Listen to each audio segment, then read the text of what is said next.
A mentira é um instrumento que todos usamos socialmente.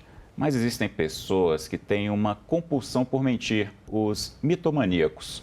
Esse hábito aparentemente inofensivo pode levar a situações dolorosas e também graves, e precisa ser tratado por terapeutas profissionais. É sobre mitomania que eu converso agora com a psicóloga Keila Outeiral. Keila, muito obrigado por participar aqui do Cidadania. E eu tenho que fazer a pergunta mais básica, porque eu quero entender e eu quero que quem está em casa entenda. O que é, de fato, a mitomania? Vamos começar. Primeiramente, agradeço a oportunidade de estar aqui. Bom, mitomania é um tema muito importante, né? Quero destacar a importância da gente estar falando sobre isso. Mitomania é um sintoma. Então, é a mania de mentir. Seria o hábito de mentir. Todos nós mentimos, né? Estendendo um pouco mais a resposta, eu devo explicar que todos nós mentimos em algum grau, em algum nível, né? Tem as mentirinhas sociais, aquelas que você conta para se sair de uma situação ou para evitar a mágoa de alguém. E isso é considerado, vamos dizer assim, normal, né? Todos nós cometemos esse tipo de mentira em algum momento da vida. Então, mitomania é algo diferente disso. Mitomania é o hábito de mentir, de forma frequente e patológica. É uma compulsão por mentir? É uma compulsão. Assim, só para ficar mais claro para quem está em casa, você falou, tem as mentiras sociais, que é, por exemplo, você às vezes não está tão disposto a sair com amigos, aí você inventa uma desculpa que não está se sentindo bem. Mas é uma situação de exceção. De exceção. E sempre está motivada por alguma razão. Você quer gerar alguma consequência com aquele comportamento de mentir. Não é o caso da pessoa que tem essa compulsão, né, do mitômano. Não é o caso. Então, o mitomaníaco, ele tem esse hábito, ele desenvolveu esse hábito ao longo da história de vida e ele tem esse comportamento de forma frequente. Então, a diferença entre uma pessoa que mente socialmente e um mitomaníaco está na frequência e na intensidade. E aí eu vou, então, assim, para a gente tentar entender, é algum trauma que provoca? De onde vem isso? Essa é uma pergunta super interessante, porque assim, a gente entende mitomania, cientificamente falando, na literatura, como um sintoma, não como um transtorno. No entanto, a mitomania pode sim fazer parte de algum transtorno em saúde mental, mas ela não está catalogada no DSM. Então, a gente não considera a mitomania por si só um transtorno, mas ela é um sintoma de algum transtorno. Só para a gente que está em casa, não esquece que vai falar, por favor, o DSM é o quê, para a gente entender? É o catálogo de transtornos mentais. Maravilha. E ela não é um transtorno em si, então? Ela não é um transtorno em si, ela é um sintoma. Então, muito frequentemente, pessoas acometidas, por exemplo, dos transtornos de personalidade, como os transtornos narcisistas, o borderline, o transtorno de personalidade histriônica, tem como sintoma a mitomania. Alguns transtornos de humor também, como o transtorno bipolar também, transtornos depressivos. Então, ela é um sintoma, não necessariamente é o transtorno, ela não está catalogada no catálogo de transtornos mentais. Tratando o transtorno, a gente trata a mitomania junto, por exemplo? Sim, trata o sintoma, né? Porque os transtornos de personalidade, a gente não fala em cura para nenhum transtorno, na verdade, em saúde mental, né? Em saúde mental não se fala em cura, se fala em remissão de sintomas. Então, tratando o transtorno, a mitomania vai remitir, né? Aquela pessoa vai ficar sem o sintoma quando estiver em tratamento e a intenção é que ao longo da vida. Né? Você recebe muitos pacientes, você trata, você ajuda muitas pessoas que chegam com esse tipo de sintoma? Sim, ajudo sim. Como é que elas chegam? Então, essa é outra pergunta muito interessante, porque o mitomaníaco, geralmente, ele não se incomoda com esse comportamento. Ele não busca a terapia por ele mesmo, justamente por não ver necessidade. Né? Ele está sim em sofrimento, é importante que a gente entenda que o mitomaníaco sofre sim, ele não é só o vilão da história, ele está em sofrimento, ele está adoecido, mas dificilmente ele procura o tratamento, Normalmente ele vem para a clínica indicado por algum familiar, alguém que se relaciona com ele, vê essa necessidade, aí num trabalho de convencimento, faz com que ele procure a psicoterapia. E é muito importante que essa pessoa procure, muito importante mesmo, porque como eu falei, eu repito, ele está em sofrimento. Então ele sofre por não se aceitar, né? E já eu gostaria de explicar mais essa não aceitação de si mesmo. Então ele sofre por isso, mas ele faz as pessoas ao redor dele sofrerem também. Então é importante o tratamento. Vamos falar então um pouquinho desse ponto que você já quer explorar, Keila, por favor. Esse sofrimento dele não se aceitar, é como se ele quisesse criar uma identidade que ele acha que vai ser melhor recebida, é isso? Isso. É como se ele forjasse uma realidade para ele que não condiz com a realidade que existe na vida. Então ele forja um personagem que não existe, né? Então, por trás desse comportamento, a gente pode pensar em vários motivos, como, por exemplo, não se aceitar, achar que para ter a aceitação e o amor dos outros é preciso forjar uma outra personalidade, uma outra realidade, senão ele não vai ser aceito. Então, tudo isso é um sofrimento que passa por baixa autoestima. Na história de vida desses indivíduos, a gente encontra muitos fatores, né? Porque o comportamento de mentir, ele começa na infância de forma natural, sabe, Hermes? A criança, durante seu desenvolvimento, ela mente, né? Todo mundo que tem contato com criança sabe, tem aquela fasezinha ali dos 4, 5 anos que a criança mente. É necessário isso para que ela se desenvolva, então esse comportamento lúdico, esse comportamento fantasioso da criança é muito natural. Porém, ele passa. E aí, o que acontece muitas vezes na história de vida é que aquele indivíduo vai crescendo e ele vai entendendo que ele consegue consequências boas a partir da mentira. E ele não consegue as mesmas consequências falando a verdade. Então, a comunidade verbal não o reforça da mesma forma quando ele é ele mesmo. E aí a gente tem um prato cheio para o comportamento de mentir ser instalado, né? Esse é um dos fatores, um fator bem importante da história de vida, né? No entanto, só fazendo um parêntese sobre transtornos mentais, a gente nunca pode atribuir uma causa só a transtornos mentais. Então, embora a mitomania não seja considerada um transtorno, ela é um sintoma, pode ser um sintoma de algum transtorno. Então, quando a gente fala em transtornos mentais, a gente tem que pensar como uma receita de bolo.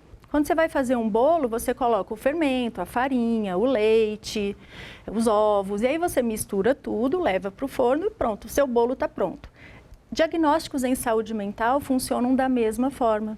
A causa é multifatorial. Então, a gente não pode entender que, então porque aconteceu isso na infância, ele foi reforçado pela mentira dele, ele virou um mitomaníaco e talvez desenvolveu um transtorno de personalidade. Não, não é assim. Não é uma resposta simples, Não é né? uma resposta simples, exatamente.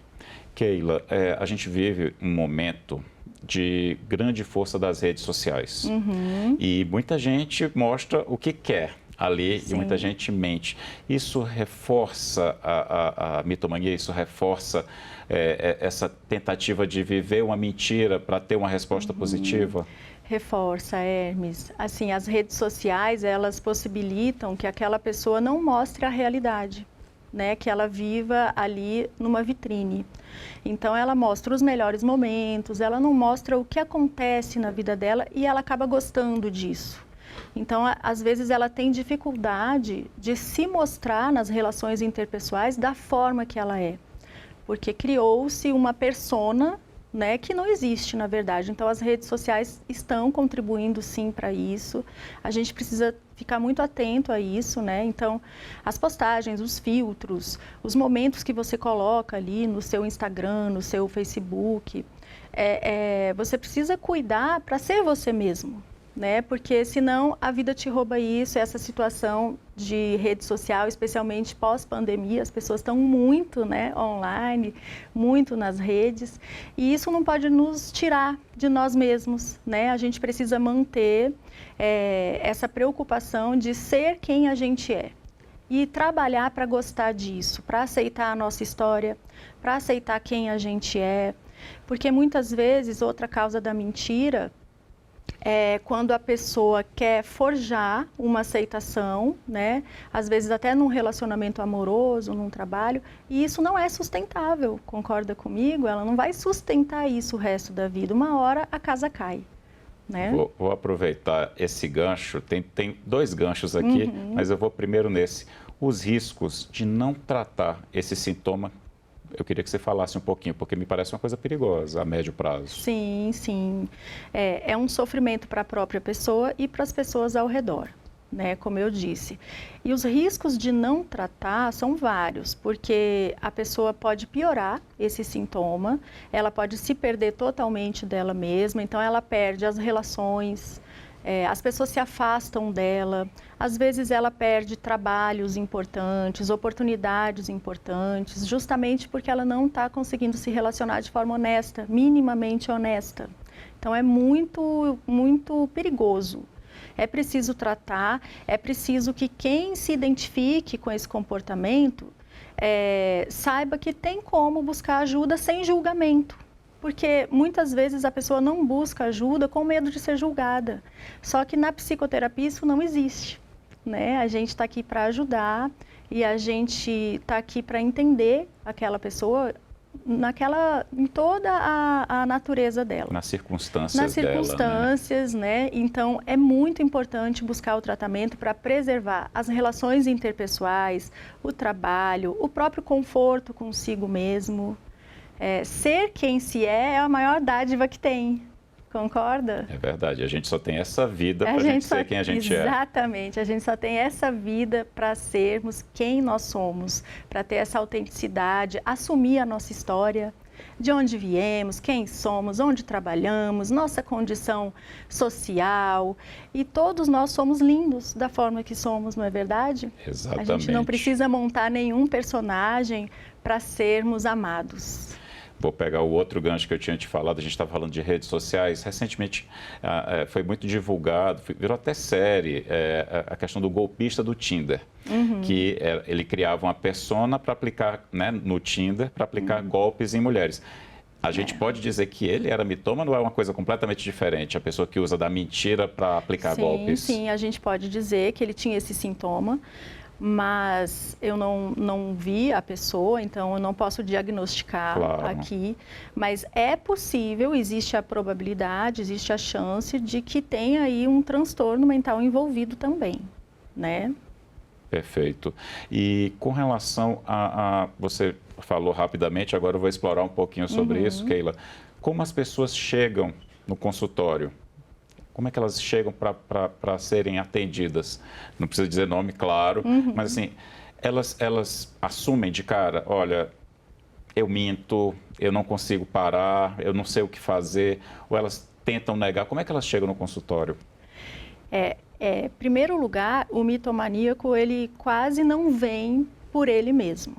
Né? É difícil que ele procure ajuda por ele mesmo. Normalmente ele vem porque alguém levou, porque alguém pediu. Então é difícil essa vulnerabilidade inicial.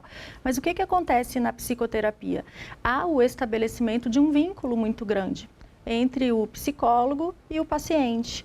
Então o início do tratamento é sempre com formação desse vínculo. E uma vez que o vínculo foi formado, aí a pessoa se entrega para aquele processo terapêutico. Então, ele vem cheio de resistências, muitas vezes, mas o próprio processo terapêutico é um processo muito bacana, de aceitação, de encorajamento, e a própria pessoa gosta, sente falta e as mudanças são geradas. Claro que é um processo demorado, a gente não está falando aqui de uma coisa que acontece de uma hora para outra, mas é um processo totalmente possível. É importante que as pessoas saibam que é possível, né? Existem muitas pessoas que sofrem com esse quadro, tanto aquele que mente, que tem o hábito de mentir, quanto aquele que convive com as mentiras. É sofrimento para os dois lados, então é importante demais, repito, buscar ajuda profissional. Você falando da família, né? Ou de quem está perto também, amigos muito próximos, ou aquele colega de trabalho que convive muito. O que a pessoa precisa perceber para até ajudar, né, nessa primeira percepção ali, que eu não vou dizer diagnosticar, porque não é a palavra correta, mas aquela percepção de que está lidando com o mitomaníaco. Como saber, né, que eu estou diante de um mitomaníaco? Olha, ao longo da relação, do convívio, isso vai ficar bastante claro. Né? A pessoa ela não vai ser quem ela vai se contradizer em algumas mentiras, ela vai contar coisas que depois ela não vai conseguir comprovar. Então, ao longo de um convívio, isso aparece. Só que o que acontece é que as pessoas se afastam, precisa ter uma relação de um vínculo muito forte para que a pessoa se mantenha na relação com o mitomaníaco. E o que tem que ser feito, se você quer ajudar uma pessoa assim, é você primeiro encorajar a pedir ajuda, né? A ajuda deve ser profissional. E o que acontece é que às vezes as pessoas julgam, você está mentindo de novo, nossa, mas você vira motivo de chacota, com o intuito de gerar mudança naquela pessoa. Infelizmente não vai gerar. O mitomaníaco ele vai se afastar daquelas relações e ele vai mentir em outro lugar. Né? Não vai gerar esse efeito curativo que a gente quer. Então, a melhor coisa é entendê-lo, acolhê-lo naquela condição de sofrimento para ele também e encorajá-lo a buscar ajuda profissional. Muito importante a ajuda profissional. Que é o que vai ajudar a resolver o sintoma e outras questões. E outras questões. Lá chegando em terapia, também é feita a avaliação de um possível transtorno mental, né? Como eu disse, é um sintoma, a mitomania, que provavelmente pode estar associada a um transtorno. Então, o tratamento começa com esse diagnóstico. É mais comum em mulheres, em homens? Existe algum estudo nesse sentido? Olha, é mais comum em mulheres, mas isso não quer dizer que não tenham muitos homens acometidos pela mitomania, né? Começa na infância normalmente ou é algo que surge na adolescência, na vida adulta? Tem um momento em que ela se torna mais presente? Tem sim. Como eu disse, na infância é natural a criança fantasiar. A criança é lúdica, então ela acha que ela é a Cinderela, ela conta histórias que não aconteceram. A vovó hoje quebrou a perna. Você vai ver, a vovó está inteirinha. Não, a vovó não quebrou a perna, mas era uma fantasia infantil. Isso é normal, natural. Porém, a idade que começa a chamar a atenção é na pré-adolescência. Isso precisa ter passado. Na pré-adolescência, lá pelos 9, 10, 11, 12 anos, isso precisa ter passado. Se não passou, se aquele pré-adolescente continua mentindo, inventando, pode ter uma atenção aí para esse quadro. Esse é o momento, então, que os pais devem prestar atenção. Sim. E já levar para um psicoterapeuta. E já levar para uma né? avaliação. Né? É muito importante. O que acontece também com o comportamento de mentir, agora, trazendo um pouquinho para a teoria da análise do comportamento, é que a gente sabe que todo comportamento humano, quando ele é reforçado positivamente, ou seja, quando ele gera uma consequência positiva no ambiente, ele aumenta a frequência. Então, se eu estou com sede, eu pego esse copo, bebo, isso gerou uma consequência positiva para mim. Vai aumentar a frequência de toda vez que eu sentir sede, pegar esse copo e beber, ou qualquer outro copo. Porque o comportamento humano aumenta de frequência quando ele é reforçado positivamente. Ao mesmo tempo em que, quando eu me comporto e gero uma consequência negativa, a tendência é que esse comportamento vá sendo suprimido. Então, em relação à mentira, uma grande problemática que a gente precisa entender é que muitas vezes, quando eu minto, eu gero uma consequência positiva. Ou eu ganho alguma coisa, ou eu me esquivo, evito algo aversivo. E isso vai reforçar o comportamento de mentir, porque o meu cérebro entende que deu certo. Então, é um perigo, porque aí eu tenho esse comportamento de mentir estabelecido. E aí a gente precisa ter esse nível de autoconhecimento. Isso é muito adquirido em terapia, mas qualquer pessoa também pode fazer esse questionamento. Por que eu estou mentindo? O que eu estou ganhando com isso? O que eu consegui? E aí você começa a entender o seu próprio comportamento. O que fez você mentir? É muito importante que a gente esteja atento, né, a essa análise, porque isso pode ajudar bastante. Em casa mesmo, está dirigindo, acabou de mentir, por que eu menti? eu queria evitar alguma coisa, eu queria ganhar alguma coisa, né? E aí eu posso ter reduzido esse comportamento. Então, nesse caso, eu não estou falando daquela pessoa que já é um mitomaníaco, mas aquela pessoa assim que sabe que está mentindo muito, né? Que já está percebendo que não é ele mesmo. Que está passando do ponto, né? Que está passando do ponto. Então, essa análise é importante. Por que eu estou mentindo? O que eu estou conseguindo? No comportamento humano, a gente vê que normalmente a gente consegue duas coisas. Ou a gente consegue evitar algo ruim, ou a gente consegue ganhar algo bom. Então, eu minto para ganhar uma promoção. Ou eu minto para não ter que conversar com fulano que eu não gosto. Então, ou eu evito algo ruim, ou eu ganho algo bom. Normalmente, os motivos pelos quais eu minto conversam com essas duas situações. Você está falando, e eu estou me lembrando que na infância eu via muito dos meus pais que mentira tem consequência. Sim. Para o mitomaníaco, esse conceito não existe? Assim, eles não temem essas consequências dessa mentira compulsiva? Não temem. Aquilo se tornou tão frequente e tão corriqueiro, tão normal, faz parte da personalidade da pessoa. Então, ela não teme as consequências. Ela nem consegue ser de outra forma. Né? Aquela é a forma dela ser e estar no mundo. Até pegando aquele gancho que você falou da pré-adolescência, né? Nesse momento a educação dos pais e a percepção desse momento é importante. É né? muito. Educação e terapia. É muito importante que os pais percebam assim, nossa, peraí, meu filho está contando muitas coisas que não aconteceram, ele está mentindo, ele está forjando uma realidade que não existe e de forma muito frequente. Como eu disse no início, é natural que todos nós mentamos, a gente mente, o ser humano mente, né? Mas isso não pode acontecer de forma frequente, de forma a prejudicar a si mesma ou prejudicar aos outros. Não pode ser a regra da nossa convivência social. Não pode ser a regra, exatamente. Então, a mitomania é o hábito de mentir. Eu acordo todos os dias e todos os dias eu minto. Muitas vezes, Muitas vezes. Eu forjo uma realidade que eu não vivo. Né? Então, eu não sou quem eu conto ser. Eu sou outra pessoa e eu não me mostro da forma que eu sou. Eu forjo um personagem. Então, eu falo que eu fui viajar para Paris, que eu fiz doutorado em Harvard, que um monte de coisa que não aconteceu, né? E até coisas simples também, não precisa ser algo assim tão grandioso, né? O mitomaníaco, ele mente porque mente.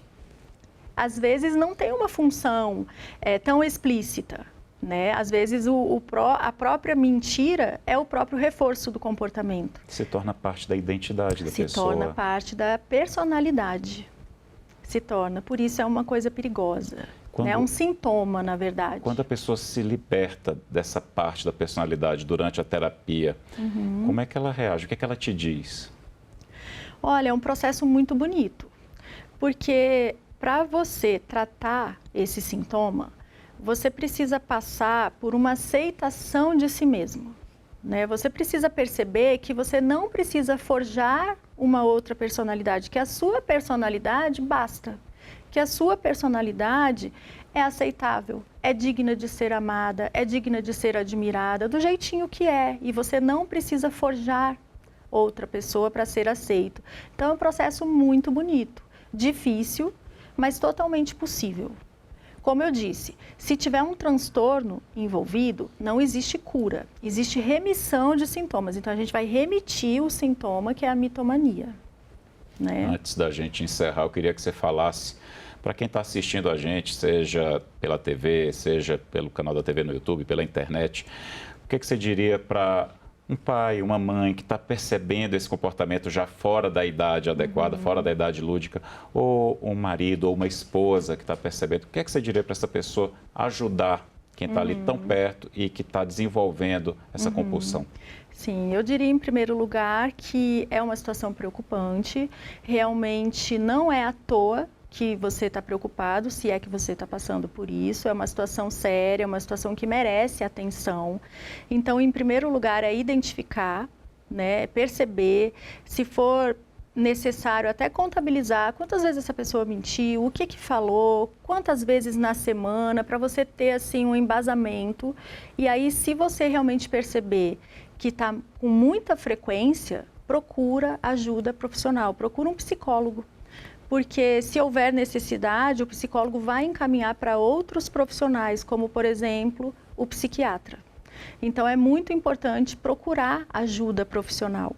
Procurar ajuda para não deixar com que essa relação se perca, não deixar com que isso se agrave. Eu estou falando aqui de uma idade de pré-adolescência. Então, você imagina se isso se estende para a vida adulta. É uma situação que vai se complicando. Então, um pré-adolescente mitomaníaco é diferente de um adulto mitomaníaco. Então, procure ajuda profissional, observe direitinho. Uma outra sugestão que eu tenho é não julgue a pessoa. Porque a hora que a gente julga, a pessoa se afasta da gente e até começa a disfarçar, né? A pessoa se sente punida e ela não vai melhorar porque você a puniu. Ela vai se afastar de você e vai mentir em outro lugar. Então, é sem julgamento que a gente ajuda uma pessoa. Maravilha. Keila Otteral, muito obrigado pela entrevista. Eu que agradeço. E obrigado a você pela audiência. Esta entrevista já está disponível para você rever ou compartilhar em nossa página na internet, senado.leg.br/tv e em nosso canal no YouTube. Muito obrigado pela companhia. A gente se vê na próxima edição do Cidadania.